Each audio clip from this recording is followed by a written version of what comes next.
Hi, it's time for another verb of the day. Today's verb is grab. Let's take a moment to look at some of the definitions or the ways that we use this verb. The first way you might hear or see the verb grab used is to mean to grasp or seize suddenly and possibly kind of in a rough sort of way.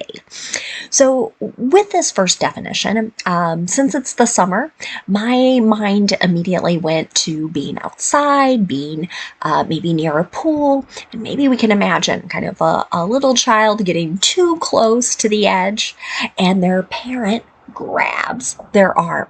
So they grasp and take control, and it might feel like it hurts a little bit, but they're doing that in a way to be protective and keep the child safe. Now, a second way you'll hear the verb grab used is to mean to make a sudden snatch at something.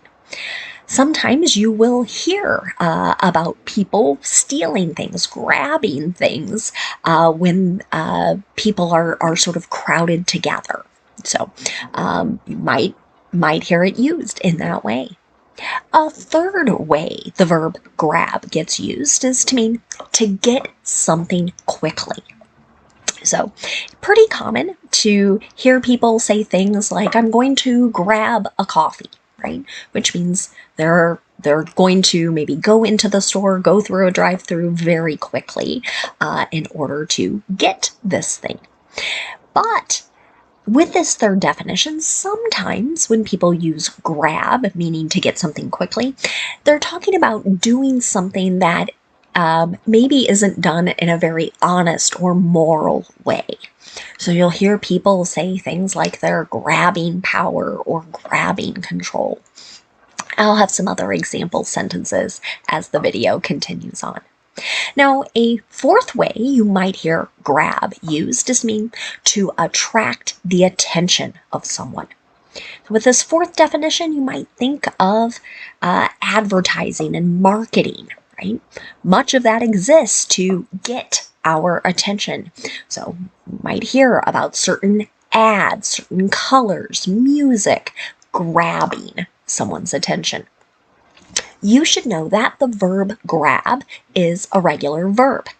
To make the progressive form of this verb, I am going to have a spelling change. So grab is a one-syllable verb. It's got a short A sound and it ends with consonant, vowel, consonant. So my rule is when I'm adding a suffix that starts with a vowel letter, I need to double that ending consonant. So we're going to spell grabbing, G-R-A-B-B-I-N-G. Okay. Now, that same doubling of the ending consonant is going to work when we make the past tense and participle forms of this verb. So we're going to add a second B before we add the ed endings. Now, our base verb, grab, ends in a voiced sound, a B sound. This means that the ed ending is just going to make a D sound. I'm not adding an extra syllable as I say it. So it should sound like this. Grabbed, grabbed. Okay. Let's move on and talk about a few phrasal verbs with our verb of the day. The first one you might encounter is to grab at. This can have a couple different meanings. One goes back to that first definition where we're talking about seizing or grasping someone or something. An example of this might be, someone grabbed at my purse as we walked through the crowd.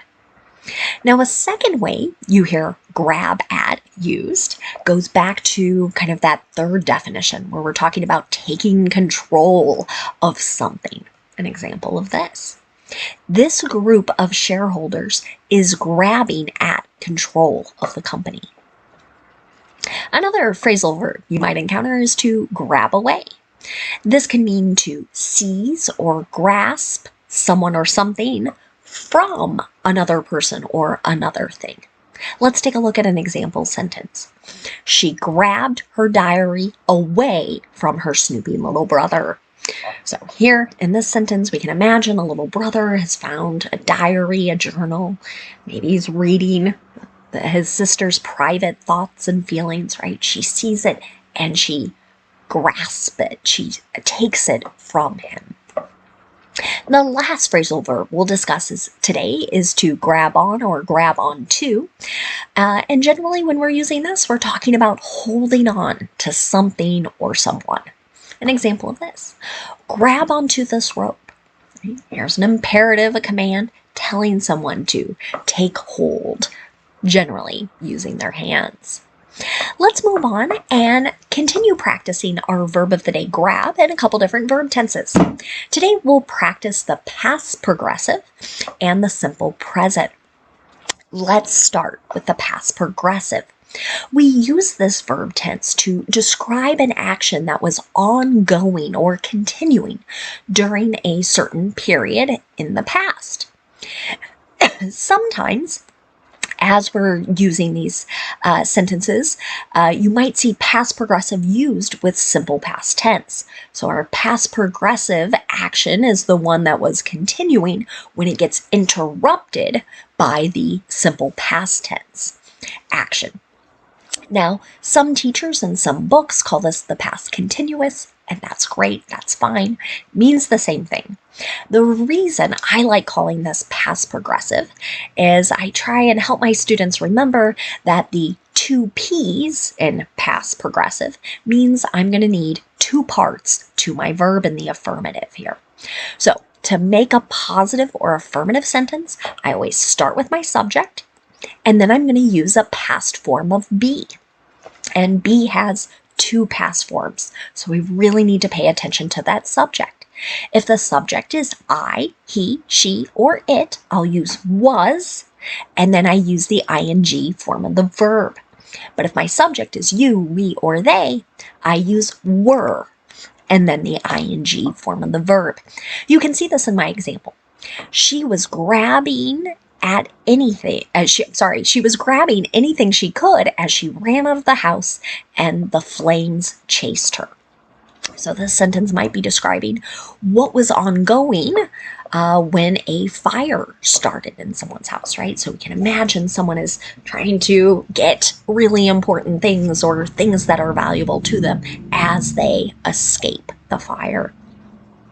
Now, if I want to make a negative past progressive sentence, again, I pay attention to my subject, I use was or were, then not, and then that ing form of the verb. You'll also hear the contractions wasn't for was not and weren't for were not. Here's another example sentence. The commercials weren't grabbing audiences' attention. Right? It goes back to that fourth meaning. Where we were talking, kind of that idea of making us pay attention or getting large groups, and in this case, a large group, to pay attention. Now let's talk about making a yes or no question in the past progressive. To do this, I start with was or were, whichever form matches my subject, and that subject comes next. Then we're going to use the ing form of the verb. Here's another example. Were the opposing players grabbing your jerseys throughout the first half? Maybe this is a question coming from a coach, but this is something you see in a number of different sports. So someone kind of taking hold, right, of a shirt, could be shorts, something, depending on what the sport is, right, and pulling, having that in their hand. You might hear this verb used, grab, to describe how players are touching or interacting with each other. Now let's move on and talk a little bit about the simple present. We use this verb tense to talk about our habits and routines. It's also common for facts. And when I make sentences in the simple present, I need to pay attention to my subject. Okay? So if my subject is I, you, we, or they, I just use the base verb in the affirmative. But if my subject is he, she, or it, I need to add an S to the end of my verb. You can see that in my example sentence. She always grabs his toys and runs away. Right? So maybe I'm describing the habit of a little child taking toys from friends or other family members. Okay? Getting hold of them, seizing them. Okay? Now, if I want to make a negative simple present sentence, again, I start with my subject. Okay? If my subject is I, you, we, or they, I use do not and then the base verb. But if the subject is he, she, or it, I use does not and then the base verb. You might also hear the contractions don't or doesn't. But notice I'm not adding an S to the end of the verb here in the negative. Okay? An example. We don't grab things that don't belong to us. Now, after maybe a parent has seen the little girl in our affirmative example taking things from others, right, they might say, we don't grab things. We don't take things that are not ours. So here, trying to reinforce or sort of teach what they expect to be a habit. Finally, let's look at making a yes or no question in the simple present. To do this, I start with do or does, then I'm going to have my subject. I want my subject in the form of do or does to match. Then we're going to use the base verb. So again, notice no S on the end of the verb here in my yes or no question. Here's an example. Do you grab a bite to eat before or after class? Right. So again, this is referencing usually a quick meal, a quick snack. That is kind of a common phrase you might encounter, grab a bite. Okay. Now let's move on and talk about some words that are related to our verb grab. And the first thing we're going to discuss today is the noun form of this word. It has the exact same spelling and the exact same pronunciation as our verb. As a noun, grab can have a number of different meanings. We're going to talk about 3 of them today. The first is to reference some sudden attempt to hold something. An example of this.